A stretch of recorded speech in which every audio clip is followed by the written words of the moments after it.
Growth is so damn easy right now. Most of your competitors right now are followers. They're wasting their time on social media, they're chasing shiny objects, and if they're not, then I promise you, key people on their team are, and that's creating weak businesses. Think of any highly successful, ultra high net worth person. Not one of them is selling ebooks online. Not one of them is drop shipping on Amazon. Not one of them has a business that relies solely on pay-per-click marketing or affiliate marketing or social media marketing. Not one of them struggles for such small rewards. If you're not careful, and most business people are not today, it's easy to get distracted and wind up a year down the road, still trying to hit that small target that you set and struggling because you or your team did not put the time into thinking big enough. Because I promise you one thing, you will not hit your biggest target. And this is a really tough message. It shook me the very first time that I was told it. But the truth is, if your biggest target maybe is to hit $10 million,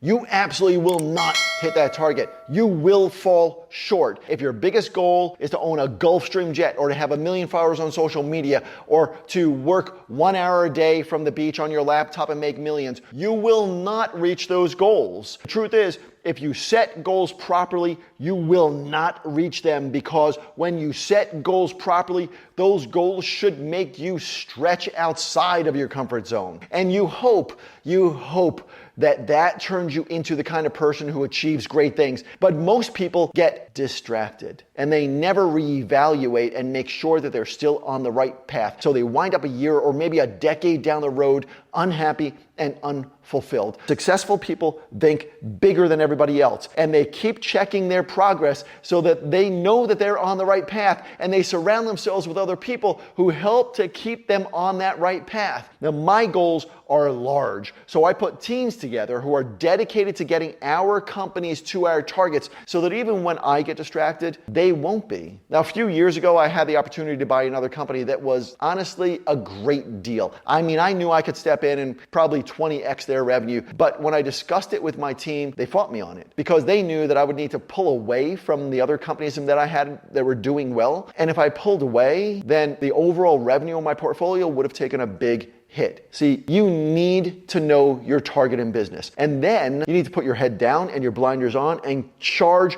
forward like there's no way to fail. But every once in a while, you also need to pick up your head and make sure that you're still on the right path to get you to your target. And that target needs to be huge. It needs to be big. Your target today is not big enough. If you own 1 location in business and your dream is to own a small chain of 3 locations, you'll probably not reach that goal. And if all you do is struggle to get there, then when you do get there, you'll struggle to stay there. So my challenge to you is to set a goal of having 10 locations and a company that generates $100 million and a personal net worth of at least $30 million, meaning that that's how much you have in personal assets, not including your business. When I was in the health club industry for over a decade, I owned a small chain of health clubs, but my goal that whole time was to have clubs in every state across the US. I failed. I failed to hit my big target, but I still had a great exit that more than funded my next phase of life. So write your goals down on paper, then 10x or 20x or 100x that goal, because you definitely will fall short of your big target. But I'll tell you from experience, it's better to fall short from a really big target that leaves you with the money and the relationships